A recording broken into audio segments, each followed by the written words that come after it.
Hello, and welcome to another episode of SideKick Power Hour. I'm your host, Joshua R. Pangborn, and here we are talking about all things Sidekick Productions and all things queer, all things fat positive, and all things horror. And hopefully my mic is working this week because last week when I turned into the episode after the the opening credits played, I was muted, and I spent like the first 3 minutes talking to you all muted. It was very graceful on my part, and I will forever not live that down to myself or to any of you. But as far as I can see, I am unmuted though, and so you should be able to hear me. So happy December 1st, everybody. Today is December 1st. It is Monday. It is also World AIDS Day. So this is a really important day to recognize what has happened to all of our queer family who has passed, and all of our queer family who is uh, working to explore and live with HIV, live with AIDS, and also to confront what we can do to continue furthering treatment and learning more about HIV and AIDS and everything. So, World AIDS Day is a very important day. My boss, who is an older queer man, he has talked about how he doesn't think that the younger generation really understands or responds to World AIDS Day in the same way as even my generation.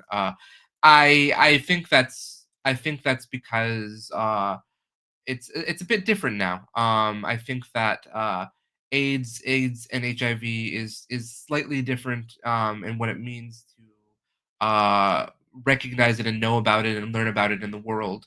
And I think in some ways that's a good thing, but also there's still so much to do about it and to learn about it and to help destigmatize about it. And so that's what we do at on World AIDS Day and all year round when you can. But um, so today is Monday, a new episode of Psychic Power Hour. We have a special guest on tonight.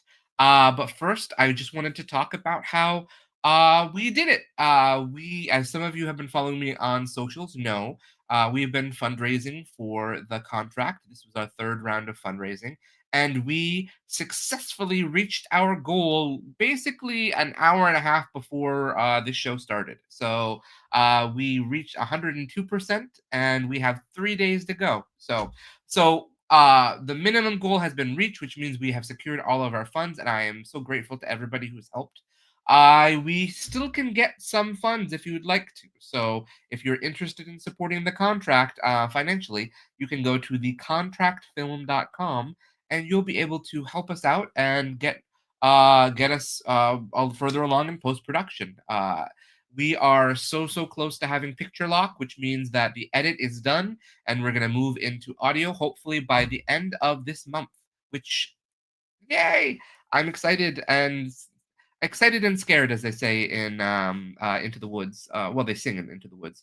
But I'm really happy about that.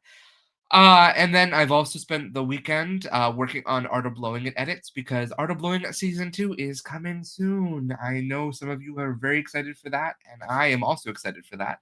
I can't wait for you to see it. And we also released the latest episode of Skeleton Crew, the Edward Chronicles, which, if you're following along, that is a fun spin-off that we have created for Skeleton Crew, and it stars Phil Korz and is directed by Phil Korz, who is our special guest tonight. And I thought, we're about halfway through the season, it makes sense to bring on our special guest tonight because I want to talk about what we've been doing with the Edward Chronicles. And if you've been watching the Edward Chronicles, let us know in the comments. I would love to know what you think about the show. Phil would really love to know what you think about the show, and we'll talk about that in a second. But before we bring Phil on, I'm going to play our trailer for you all, because I don't think I've played it enough, and I want you all to have a chance to see it. So, without further ado, here is the trailer for The Edward Chronicles. Listen, I think I'm going to take the case. Really? Yeah, let's find out who your husband's sleeping around with. A quick trip out west, a few grand, and a story to tell the family. That's what I thought this was. Water bottle tycoon Falcon Stone appears to be the latest victim bludgeoned to death by the killer's dildo knife. Don't sound so agitated. Well, how am I supposed to sound? You're not coming home and you're a suspect for murder. You could not have worked as closely with Falcon as I did. Falcon Stone was my boyfriend. I know he didn't act like a traditional boyfriend, being married and all, and we were never into monogamy. Norma Stone. I admired the way she ran her tongue across her teeth. Reminded me of my master when I made him climax. Wow, you look like my master when I made him climax. You know, Hunter always said never trust a femme fatale. You need to be home with your family, not risk your life for a damn paycheck. I have to solve this, okay? I am invested in this. My blood is in this case. Literally. I'm in a relationship. I have a family to go home to. Look, the only thing I can give you is sex. I can't give you anything more than that. Get the cuffs off of him, take the pants down. Ooh. The witness has to lie. I was never there that night. I have some information about your case. The case is closed. Is it? Somebody just tried to throw a dildo knife at me. No, trust me, it's not gonna make any more sense if I say it again.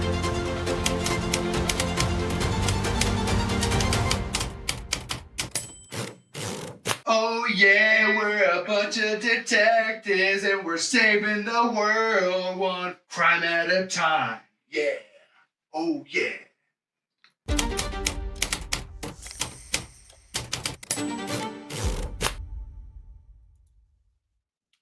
Hello, Phil. Hey, now, how's it going? This is great to see that trailer finally out. I know, it's great to have the trailer out. It's great to have the show out, too. Yeah, that's huge as well. That's even better. Phil, how long have we been working on the Edward Chronicles? We started this project in 2021, post Pandy, and yeah, so now it's just October 31st, 2025 is kind of when it came out. It was the longest running web series in history, probably. But I'm very happy that we are where we are now. Yes, I think so. Yeah, I didn't think it was going to ever end. As you know, you've been with me this whole process, and you've guided me through the editing, and you've guided me through all everything that we need to do. The reshoots, really good at reshoots now. You know what I'm saying? I learned a lot, but yeah, so I'm super excited to have it out. It was a long time coming. I'm really proud of what we did and how we accomplished everything we did, even through all the troubleshooting and, location changes. The part of the issue was I started the project in Arizona, and then doing stand-up comedy, I moved around a bit. And, when it came down to the final product, we needed a lot of scenes and a lot of things that we needed to redo. But, people had moved and I had moved, and it was just like, we had to work through all that. But we figured it out. So it's really cool. We did. So I guess let me set the stage for everybody to explain where this idea came from and everything. So all of you, if you are fans of the show and you are fans of Skeleton Crew in general, and you're fans of SideKick Productions, you probably recognize Phil because he's been on Skeleton Crew, our main series, for 3 seasons and soon to be 4, as we actually filmed some of his scenes already for season 6.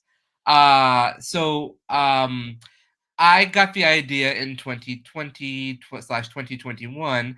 I saw Phil doing a lot of really cool user-generated content, as they say in the biz. He would do lots of little promo videos for like the Banana Brothers and for the comedy festivals he was working with.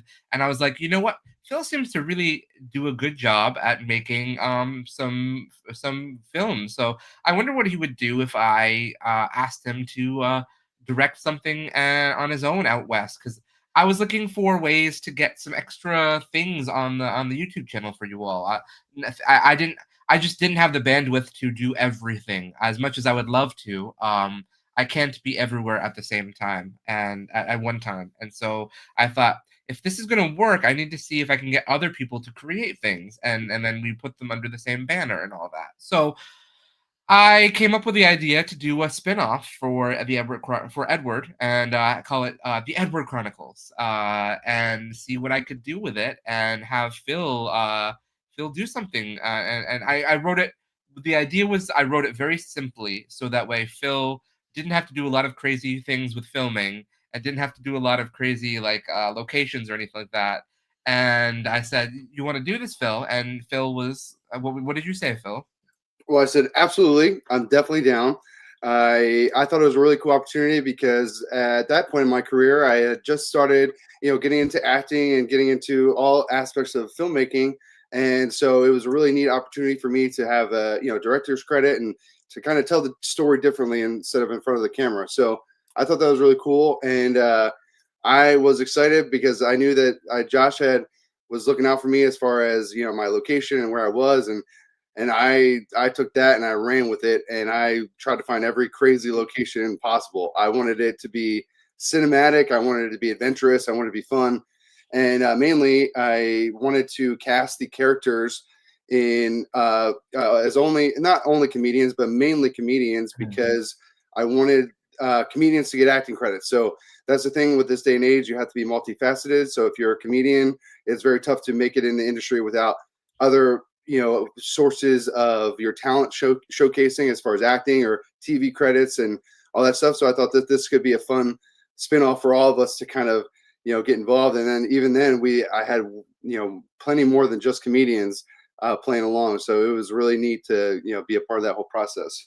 Well, I think that was a really cool choice on your part, and I felt it was it was something only you would do because of your connections with the industry. But you brought in a lot of really fun new people who were all comedians, stand-up comedians. Yep.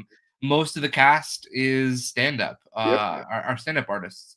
But I also really, really appreciated. I don't think I asked you to do this, but maybe I did, and you can remind me. But you really worked hard to find people who are queer to play most of the roles. Yeah, so it was the queer comedy community. I figured, if like that's a way to expand this avenue. I was like, I know plenty of those comedians, and I thought it would be a cool way for all of us to kind of work together and showcase our talents. And a lot of people you see in this is actually their first time ever acting. So it was kind of a cool way to work our comedic abilities and then promote everything that Josh is trying to promote, and that the Skelly verse is trying to promote and advocate for. And it is really different. I guess maybe explain that to people, Phil. What is the difference between stand-up and acting? Like what is the difference? Because some people would look at it as the same thing. Yeah, well, so I think it is under the same umbrella. I think they enhance one another. Acting, because when you're on stage, I mean, you're playing an extension of yourself in a sense. So I think with acting, learning, acting is going to help you play a better stage character, or play that role and learning. I think that stand-up is almost like, there's definitely different forms of stand-up, especially now with people doing focusing on a lot of crowd work and things like that. But the way I learned how to do stand-up is creating it as if you were doing a one-act play. And so you have to have an arc, you have to have, all these things. And then that's when all the callbacks come in and you tie everything together. And so I try to create that one arc story, which is similar to acting, but with stand-up, I mean, obviously you're doing it live. There's no predictability on how your audience will respond to your material. And it's also, you being on stage is a little bit different than just being in front of the camera. You have take 1, take 2, take 17, retakes. You get to review what you've done, but being on stage as a comedian, you're kind of more vulnerable and you have to just really go with the flow.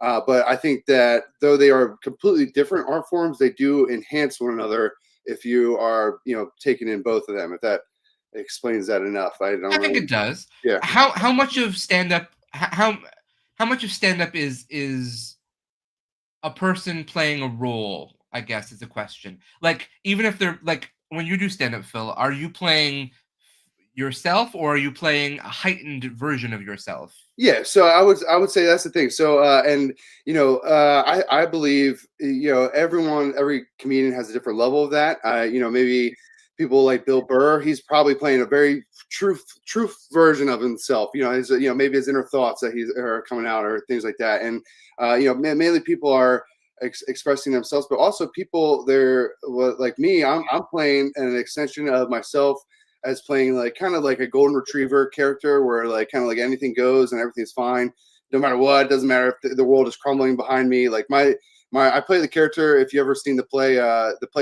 where everything goes wrong, it's kind of like the character that I'm playing on stage is well, everything's falling apart around me, but it's okay. It's all right. So it's kind of like, my philosophy on life is, staying positive and, trying to do the best you can as far as getting through, problems in life and emotional situations and everything that, mental health is a big important, aspect of life. And, you learn that, but it's just like sometimes the world is falling apart and you can either crumble or you can keep going. And so that's kind of the character that I'm playing, but it is a little bit, exaggerated.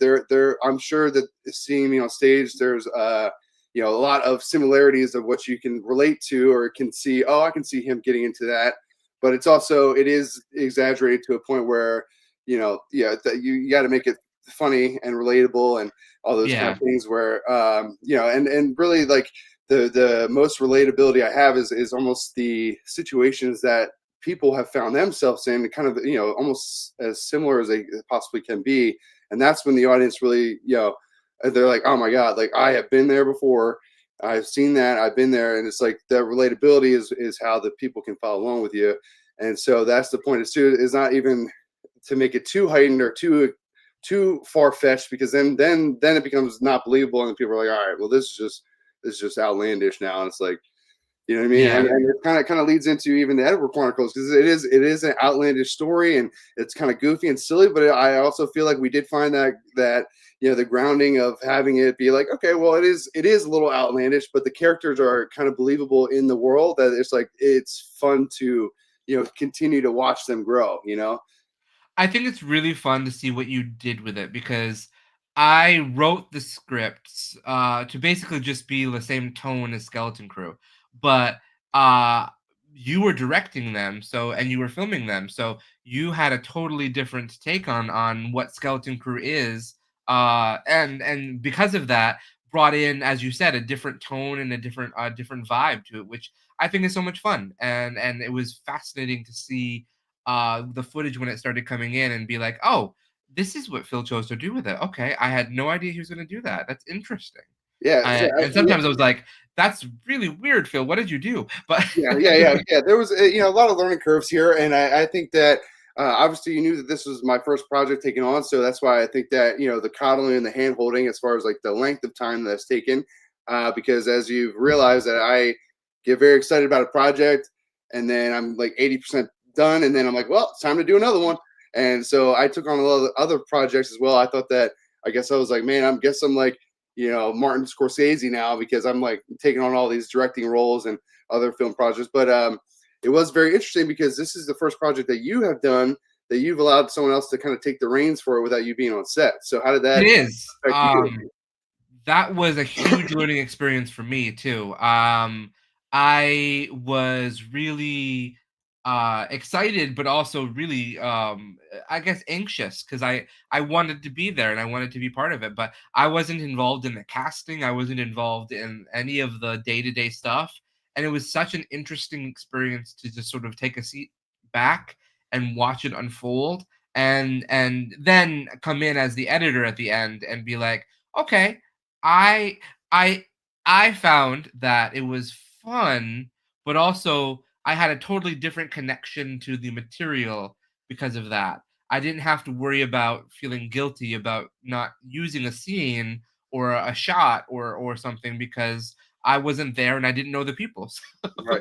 And which I did though, and that's a part of the reason why it's taken so long too. Is I think that being such a this is as my first project, I was attached to everything, and maybe filmmakers go through this and creators go through this. It's just like if you take all that time to cast people and get the locations, do all the filming, and then even when you edit it, you're like, man, this doesn't really drive the story forward. But I love this so much. It's like we spent so much time on it, and so actually for me, even taking the time to step away from the project for a bit and then coming back to it, there was a point where I did have to realize, I was like, some of these things just have to go. And it's what I've learned in this world, and I'm sure that it's very relatable to other creators, is like the thing is that the most important part of your story is that scenes have to drive the story forward. So you can't just have a scene just because it's funny. You can't just have a scene because it's this. You have to drive the story along, or else it won't make sense and people will check out of it. And so, learning that over time, even the things that I started to, really fall in love with, I knew why we had to cut it. And so it's really, once you learn that, especially being an actor, if you've ever done a TV show and you've been, let's say background or something like that, and they give you a day where you're actually on camera and you're like, this is awesome. You tell your friends, family, everyone's watching you for this moment, and it doesn't happen. And you're like, what? How could this not happen? And you realize that it's because, when they got to the editing room and they were like, oh, okay, this was fun for the day, but we can't use it. Just doesn't make sense. There's always deleted scenes. There's always like all those things. And it makes sense why, not everything can fit into a movie, even if you like the scene. So it's just like, I kind of had to break that chains of my own filming school, and then learn that that's just kind of what's going to happen sometimes with footage and filming and things like that. No, 100%. It's I'm some of you know that I have been working on the HBO show The Chair Company, and the season finale came out last night. So I'm in a group chat with some of the other actors in that, and a bunch of them are talking about, oh no, my line got cut, my couple lines my scene got cut, and it's all because of what is going to service the project in the end. It's nothing to do with the performance. I've said this. If you follow me on the Patreon that I have, patreon.com/SideKick Productions. If you don't, you'll see a lot of times, like when I post a deleted scene, I talk about why it wasn't included. And it's never because the scene wasn't good. It's because the scene didn't service what we needed it to, or it distracted from. One of the problems that Phil and I ran into, and one of the reasons it took us so long to get the show out, is because I really wanted, and this is a learning experience for me, I really wanted to give Phil everything he wanted, which was to use all of the scenes that he loved. And sometimes that strayed from the script in a way that I was thought, okay, what do we need to do to make sure that we get those scenes in? And that meant adding more scenes, and that meant adding more reshoots or more new scenes and all. And so we kept adding and adding and adding, and I'm like, Phil, this show is supposed to be like 10 minutes each episode, and now it's become like 20 minutes an episode. Yeah, and here's the thing too. I mean, I really fell in love with filming that too. It was actually incredible, as you see, as you watch this series go. We're at episode 5 now, and but it actually I had met a fellow named Michael Fox, and he became one of my cinematographers. But it was kind of like what you said earlier. I wish I could be everywhere at once. So when I first started this project, I was acting in it, directing it, casting it, producing it, everything under the sun, which I'm sure, again, relatable to a lot of filmmakers and content creators, is like you feel like you want to have control of everything. But the multi-million-dollar productions have a staff, have a crew, have everyone have a job, because once I started to get people, like, even having sound guys and people, and my cinematographer, and just different roles that were filled, made it so much easier to focus on what I needed to do that day instead of trying to accomplish everything. And that's what I was doing. And so, like, almost like 5, 6, 7 is when really things started to fall into place, and it almost like felt like a legit production finally. And it just took that time for me to realize too, that I needed those roles. I needed the extra help and all that kind of things. And Emily and Eric Lord, I definitely owe you guys a huge thank you, because at that time when I started filming this product, I didn't even have a car. And so I flew to Arizona with nothing but props in my bag, hoping that that was going to be, what was going to get me through it. And, I started filming, and at the time I was living with a family who, the pandemic was very serious. So it was just, they were in San Diego, and they were going to be in San Diego for a month. And they were like, hey, listen, we know you're doing this filming stuff, but like when we get back, we kind of like, you're going to have to stop like going out in public and so until things like cleared up. And so, that first month I was like, kind of a rush to get it done. But then the family told me that they're actually going to stay in San Diego for, a couple more months. So I ended up like, all right, well then I definitely I need to find more cinematic locations. I need to do some reshoots. I need to like figure out this story a little bit better.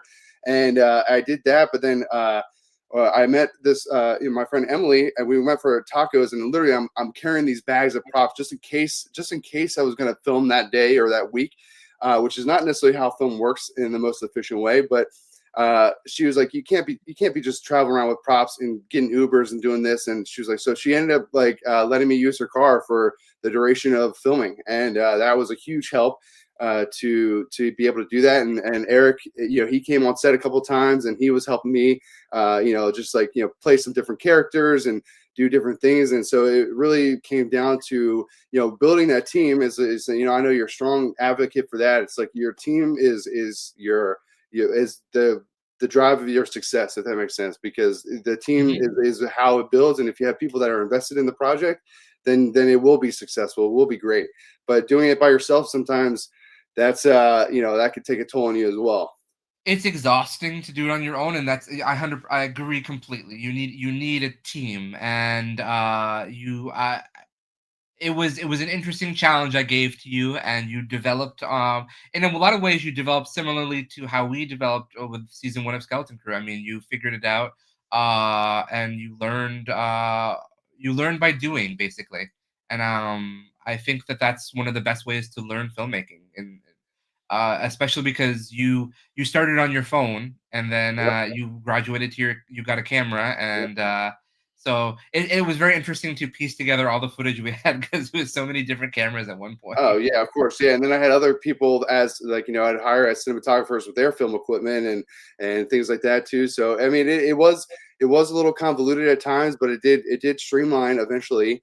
And for me, I mean, I'm grateful for every moment of it, because it was so new for me. And sometimes when you're getting into something new, you do think you know everything. Like, oh, I got this, I can do anything, I got that. And then time passes, and maybe the sound. Obviously, you learn sound is important, and these things that like you think it's perfect, and then later on, like you go to watch and you're like, oh crap, like I can't hear anything, or this, or, what I mean. So there's things that you really had to learn. There's so many avenues to filmmaking, where it's just like, it's not, you don't have to just be in front of the camera to be in the entertainment world. There's so many roles out there for people to capitalize on that will make a project beautiful and fun. And so like, I think that was mainly the cool part about that is like, there's so many different skills that you have in that world. And it was just even on a smaller scale, I mean, it meant the world to me. So it was cool to have the team and to build it, and finally, and then eventually seeing it, like in the moment I told you, for me, we'll see if the world agrees with this, but episode 8, I mean, we only have 9 episodes, but 8 is the moment that I couldn't even watch it without tearing up, because I was like, dang, it come together, it was a full circle. And I was like, you know what, it was cool, because you just don't know how the audience is going to respond, or how it's going to turn out when you first release it, or even like as you're doing it. It's just kind of like, I was going off of whatever I thought was the best decision at the time.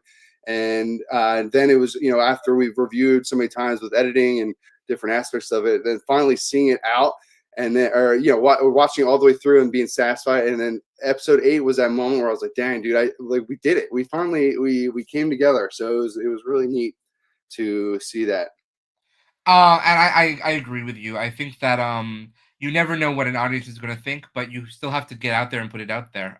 One of the commenters in Instagram, which I can't bring the comments from Instagram into the here to show you, but they said that for your first project, you should be very proud. And they certainly enjoyed it, and thank you. So nice. People are really enjoying it, and I'm so happy that they're liking the Edward Chronicles, because I like it. I'm very proud of it. I think that what we did was a lot of fun, and I think that it was is exactly what we needed to do to do something different. It's different enough while being familiar, I guess. Yeah, and I also learned too. I mean, like, obviously, I mean, the audience is important. I mean, that's what's going to keep driving views and the Skelly universe. But I had to step out of the realm of the external validation to have it complete. I think that I was it had to be. I was always thinking of like, oh, it has to be perfect for the audience. It has to be perfect for the audience. And then over time, when I like kind of got rid of that external validation, and I realized I was like, this project is, for me as well, I mean, and for Josh, is this is something that we started, we spent our time, our money, our efforts into doing it. So it's like, for me to let it go in a sense, because not to say I was ever going to give up on it, but Josh knows there are some times when it was almost it was cool because we were playing chess. When it came to the editing, it was a chess match, and it was beautiful the way that Josh had set it up, because it was just like we would communicate, and obviously we weren't in the same state, or we weren't ever, there was rarely a chance that we got to like meet up together to edit together. So towards the end that we found that time, but towards the beginning phases, it was just Josh would say, hey, we need this and this, or we need this line, or you need to tell me what you want out of the scene.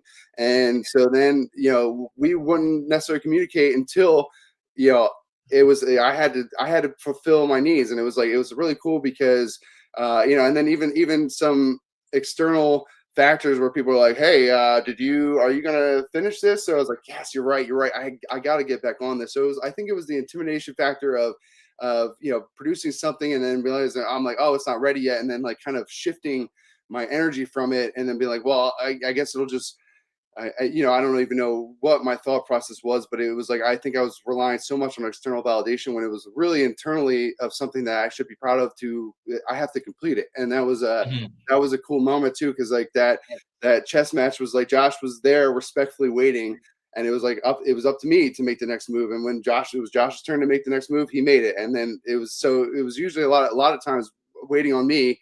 But we did eventually, and Josh would send me friendly reminders, like, when time would pass, be like, hey, just letting you know. So I'm really happy that he didn't let me fade away so much from it, that it still became a product. That's really, I'm so grateful for that, because without that, it would have been another thing that I got excited for, and then I never finished. So it was a huge step to my growth in my career, my growth even individually. So I couldn't be more grateful for that. I'm so happy to have worked on this project with you, really am. And we got to a point where I was like, it's coming out, Phil. And I said, no matter what. I think at one point, I think this was our third deadline that I said we were going to have it released by. Because I think I did like last fall, and then I think I did June of this year, and then I said, you know what? No, it's coming out October 31st of this year and I was like, because I wanted to do it for the. I'm like, you know what? If we're not gonna, we're gonna release it on the 10th anniversary of Skeleton Crew, because there's no better time to do that than this. So. And it worked out beautifully too, and especially in the timing aspect of it. It's we did miss those few deadlines, but it ended up working out as far as the so much better. I think it did, yeah. But when you actually set a date, because like the first two times were just general times, we're like, hey, fall, or then June-ish. But then it was like October 31st, and I think we did a production where we said it out loud, and I was like, dang, dude, we got to get this done. We've officially told the world that we're getting this done, so it's official now. So and then we still had one day left. So Paul and I went to Delaware in September, right? Or August? September. September. Yep. Paul and I went to Delaware, and we went down there. I brought myself down there with Paul, and we filmed the last few clips that we needed. Basically, it was a day and a half of filming, I think, and we got what we needed to wrap up the rest of the show. Yep, and that was beautiful. We needed those moments. So grateful for Paul coming out that day, and the help that we had from our special friend, our special agent friend, and it ended up being the thing, the moments that tied everything together. And we've said this to each other as well, as like this whole process, we didn't really get a chance to be on set together, and this was kind of the moment too that I think they were both looking for, to be able to wrap it up in a bow together and be like, okay, these are the scenes that we know we need to make the story better, or to make it just wrap it up, and then we did it. So it was beautiful. And then next day you sent me the footage, and I was like, wow, these are the perfect moments that we needed. And I think that we really just needed to do it together, because the whole time we've been kind of individually working together, but individually, and to do it together was like, okay, we both were satisfied with what we were getting. So we got where we needed to be. And I was really happy about that. So have you sent it to the cast at all? Have they seen any of it? So the cast is learning about it. So here's my idea, and I'm the people always talk about the algorithm. I can't stand that word anymore, but the algorithm is always about the algorithm. So, but the thing is, we released October 31st, and we've been releasing weekly since. And so I figured organically just let that happen. And my goal actually tomorrow, what is tomorrow? December 2nd, I will share I'll now share the trailer, and I'll do the same way that we did it. And I'll start releasing it via Facebook, and then sharing it with some of the characters and cast and crew, as now it's already had kind of an organic. I just wanted it to be organic at first, and then now if I share it now, I was hoping that each episode now will start trickling more and more. And so any YouTubers out there, if you tell me I'm completely wrong, then I'll definitely do it differently next time. But I think that was just a way to just to kind of keep the momentum going a little bit longer. Yeah, no, I think that's great. And so we need, as you know, we needed a voiceover for the last episode that we released. And so I texted the cast, and I got their voiceovers, but then they didn't know it was out. And then I was, talking to some, just like individually, I've been talking to some people, and they're like, oh, I didn't even know it was out yet. So it's kind of cool now, because now our universes are merging. So it was almost like wanted to see, how your fans felt about it. And then I would get my fans involved in it. And then I hopefully, eventually just like, everyone's going to be involved in some capacity. But the goal was really to, we want to combine universes and worlds, and show that we're all growing together in any kind of capacity. And so I thought that the trickle effect was going to be kind of a cool way to just increase the longevity of the promotion. Yeah, no, I think that's great. I'm really excited to see what the cast thinks of it, and what they think of their what they think of how it came together and everything, because I especially for some of them who haven't acted before, I think it would be really interesting to see their responses and all. And hopefully we'll get some of them on SideKick Power Hour at some point too. Yeah, so absolutely. I think they would love that. And I think it's also too, because what we and Josh and I have talked about this before too. It's like, when you're in acting on a production, most of the time you act your role and then you move on with your life. It's like, you may think about it here and there, but you're not really focused on when is this coming out, or some actors are, but most of the time you act and you move on. But as a producer, director, writer, editor, all these things, like, you're still fully engulfed in that project. You're fully engaged. You're fully in that world. And so that day of filming doesn't end for you. It's actually just the beginning start of your process of what you need to do next. And it's like, so then you edit it, but then you have it, then promotion, and then it's festivals. And it's like, there's always another step to, really getting your product out there. And so it just does it it's just completely different worlds when you're producing it, as opposed to, just acting in it. So I'm sure all these actors were like, Phil, this is silly, we'll do these roles for you. And everyone, committed, and they did a great job. And then, I'm sure that, after a couple of years, they were like, oh, well, it's probably didn't even come out, or, people not necessarily gave up on it, but it's not on their radar. So it'll be cool to see their response, to be like, oh my God, like we did that. And then I think they would be proud of themselves to know that even 4 years later, that their product and their commitment to it has really held up. It's like a beautiful thing. I think everyone did a really great job at their roles. No, they did. And when the season's done, I get to move everybody into IMDb as well. So I'll be putting everybody there, which is always great. Nice. It makes their people feel more. It's more real when you put it on IMDb. So yeah, extremely real.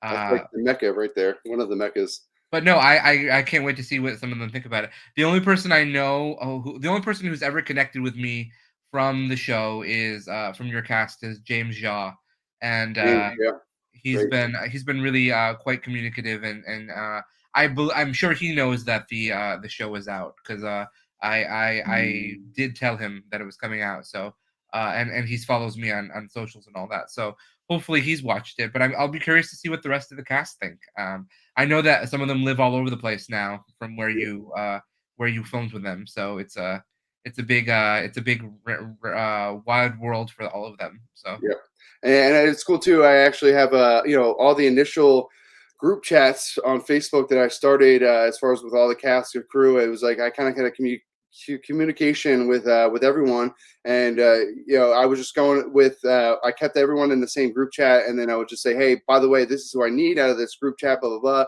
And then I would have kind of individual chats. So I think I'm gonna have to scroll through Facebook, and when we were going through filming, I mean, I have everyone that was involved in the project then in the Facebook chats. So, but either way, I mean, I do want everyone who was involved to see it. And at this point, obviously, it wasn't any intentions to hide it from anyone, but I just wanted it to grow organically. And then now, hopefully, even like Anthony Tepista. I may not be saying that right, but he did a great job, and he came on board, and he's like one of those actors that was like, really wants to make something out of his career, and I was so happy for him to come on board. And I was so Ernesto and Gene Moore and Ray and Patrick. I mean, I could go on and on forever. Everyone involved in this project really played a significant role, and this is hopefully if anybody does really love, this whole thing, and Josh and I are already in the talks of possibly doing season 2. So the fans have to let us know if they want it. Yeah, if you want to see a season 2, don't hold back from letting us know about that, because it's a fun show to do, and I'll be curious to see what can happen from there. So. Yeah, and also even now, think about how much we both learn in the filmmaking world, and the skill sets, and we both had our learning curves in different ways, and now the whole goal is to keep growing together and to keep creating, and that's what I think the goal has been.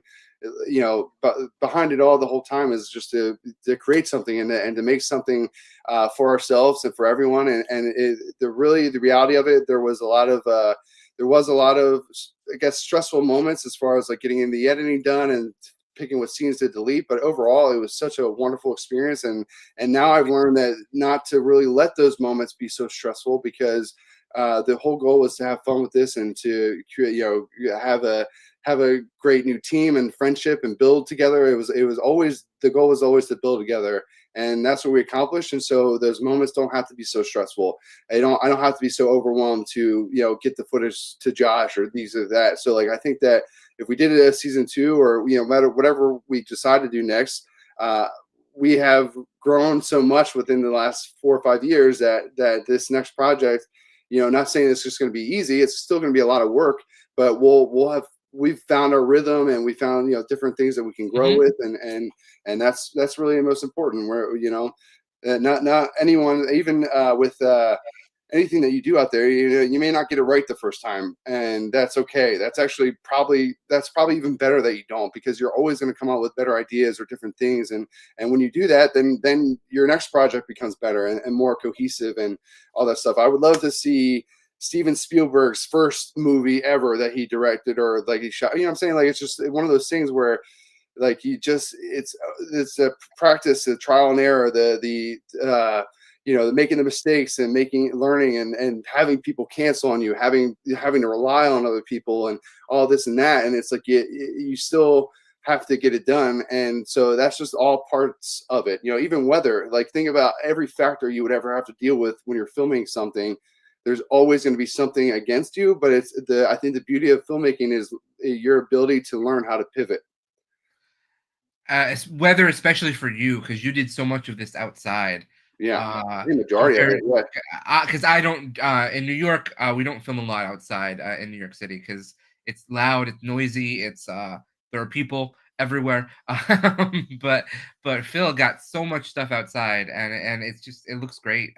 What I loved about it was how different it looked from everything that we do, because you really wanted to go into it making it something very cinematic.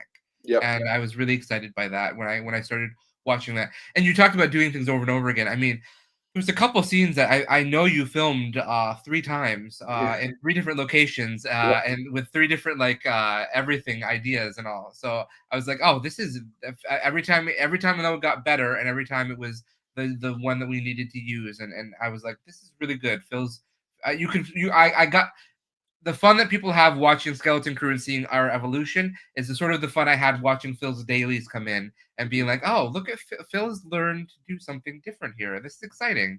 Yeah, and it was cool. And actually, it was with the time with Paul coming in, that was actually the final time that we were able to do it and do it right. Yeah, it was episode 2 was the moment, and it was funny because the first time we did it, this is at this point, I was like, I was still filming my cell phone. I had an Osmo, which is like a gimbal, and I had my cell phone. I was like, oh, cell phones are pretty high quality, so that'll be fine. And I was doing that, but it was like basically that was the point when I was like still doing everything by myself. So here we had this moment where the killer of the one of the killers, I guess, was trying to throw the knife at me, and so we're trying to coordinate that with the my Osmo camera and my cheap camera stand, which is like, what if even if you blew on it slightly, it would fall over. So like that was just something that to create that moment. And then when Josh edited it, I was like, man, I knew. He was like, yeah, we may have to reshoot the scene. And I was like, okay, we'll see. And then I saw, I was like, oh, crap. I was like, he's right. Like, and you don't necessarily see that, but it's also because maybe if I did have the help on set, or if I took it, not to make every responsibility on myself and to rush it, it was like, maybe somebody would have noticed something like that on set. And so no, obviously no regrets on that, but it's just, that was something I was like, oh wow, this makes sense of why having someone on the camera, somebody watching what's happening is going to be way more beneficial than like, all right, well, here's the camera, hopefully it worked, and then we got to move on to the next one. And then that was kind of my mentality at first, was like, well, I hope we got it all, and then we move on. But learning that it's like, okay, well, some things made more sense when we did it again, and then when we did it again, and then we had to do it just one more time. But not all scenes were like that, but it did make sense of why we had to do it again, because of what really I was going for, some of the humor. As far as like the cartoony chases, like I love the cartoon chases where the main character, whoever's getting chased, or someone gets distracted, or the cartoons get distracted. I feel like there's a Bugs Bunny thing where maybe he would like check his watch, eat a carrot, or they go out to lunch, they're like tired for a minute, and they're like, oh, let's just go to lunch and then we'll continue the chase, kind of thing. And so that's what I was trying to portray, and I feel like Josh was on board with that, and he obviously he said that he was like, I want to keep everything that Phil wants in there. But I had realized too that if I wanted it that way, then some of the humor was lost by the way that I did it. And so because of that, I was like, well, it's necessary that we have to do this again, because it's like, if I had this vision of it being cartoony and this chase like this, 100%, I'm looking at this as an audience member that is like, it doesn't read that way. So it was cool that even Josh took the time to still edit it, even probably knowing there's probably some things you're like, oh, he's not going to be happy with this, but well, you had to show him, or you show me, and sometimes you have to see in order to know why. And I really believe filmmaking is such a hands-on educational experience for people.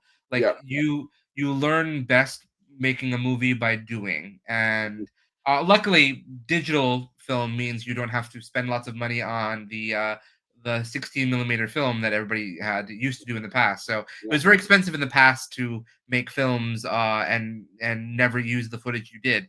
But now it's well, I just still expensive, but it's still expensive. But you can delete the files, and you don't have to worry about paying for that aspect of it then. So but no, so. I can't believe it's almost time to wrap up. Phil, what are you working on next? Tell us what's next in your world of Synergy, because that is your production company. So. Yep, Synergy Film Co. And that was designed as well as the goal is for everyone to work together, grow together. Synergy, that's the definition of synergy. So coming together, meeting strangers, meeting people who are just passionate and loving creation is the goal. So you are a part of this, but I have a podcast out now called Korz Cove, and it is basically I have been trying to set a world record on the world's biggest Lego roller coaster, but it is extended from just only Lego to building blocks and other toys and other things. And now I have a mixed media art display, not only just a roller coaster, but now we have a haunted mansion. We have a pizza shop. We have a whole bunch of things. And so now the goal is obviously to still break any kind of world record that we can, but to now create this whole amusement park. But the podcast is basically my guests will come on and we chit chat about life and our goals and creating and whatever they do for their careers, and then the catches we build the whole time. So we wanted to have the audience basically eavesdrop on play. And I wanted to encourage creativity in adults because I feel like we lose our childlike sense of wonder and excitement. And so instead of spending my life in a basement by myself, I figured it would be better to do it with friends. So that's my next thing I'm focused on. And then I have a boxing movie that should have been out, just like it's just the same thing as the Edward Chronicles. That'll be out. And then I have a psychological thriller called The Farmhouse, which will be out as well. 2026 is going to be the goal for both of those. And then Fabulous. I can't wait to see them. Yeah, it'll And be cool. and you've also got and also you're working on Skeleton Crew season 6. Season So, 6, yeah. It's a twist. It's a good twist. People are, I think that we had, even what we filmed just recently was really beautiful. I was a different side of Edward as a character that I got to play. And I even think for Anthony, maybe, I mean, it's just something, just we got a chance to expand our acting abilities, and it was a really kind of a beautiful thing that we did. So just stay in tune for season 6. I know. I'm very, very excited for it. So coming soon, everybody, season 6. But in the meantime, we have new episodes of Skeleton Crew at the Edward Chronicles for the next couple weeks. We have 4 more episodes to go. Also, you may have noticed that there's a lot of blurred scenes in the YouTube videos. That's because we have to be censored, because Phil took my notes about Edward being a nudist very, very much to heart and did a lot of nudity. A lot of nudity in public too, and in public. So yeah, it was wild. That was I had a wild time in Arizona that first year. But if you want to see those episodes uncensored, you can do that by going to the Patreon and joining patreon.com/SideKick Productions. You'll be able to watch all of the episodes of Skeleton Crew: The Edward Chronicles uncensored. Yeah. So don't hold back from that, because that's a lot of fun, and you'll see them as nature intended. And Josh has seen probably a million times. I have seen a great deal of. Not just Phil, even there's other members of the cast that were also willing to go all the way they needed to. So, but I always gave you a warning, though. I was like, Josh, by the way, you did. One, so. And I was like, okay, well, I mean, it's not. I haven't not seen this before, so. Yeah. Phil, I wanted to thank you so much for joining me tonight and for coming on, and also again, thank you so much for doing this, for doing the Edward Chronicles, because I gave you. I sometimes underestimate the amount of work involved in these projects, and so I sort of because I've been doing it for so long now that I'm just sort of like, oh yeah, I'll just do that now.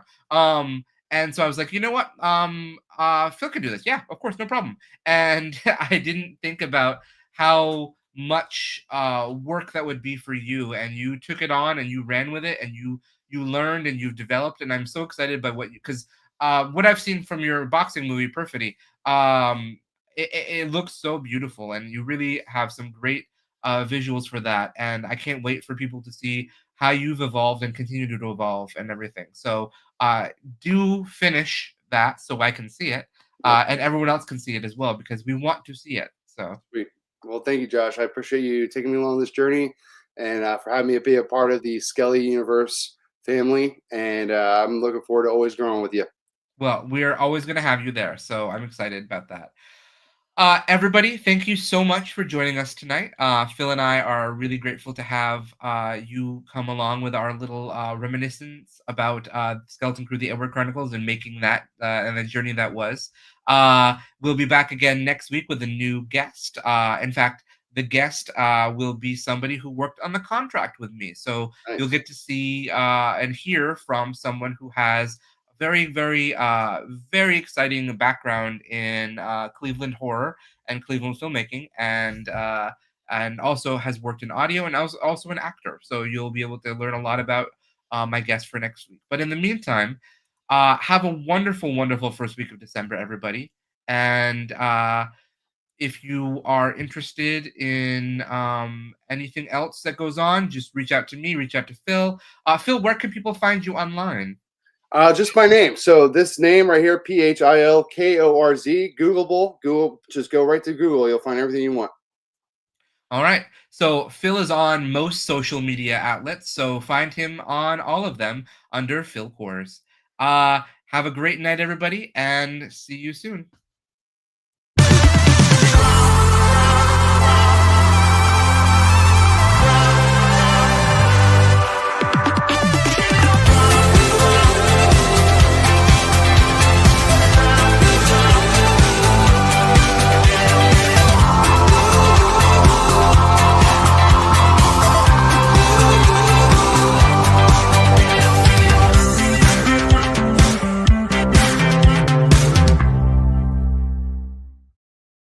And that's the tea.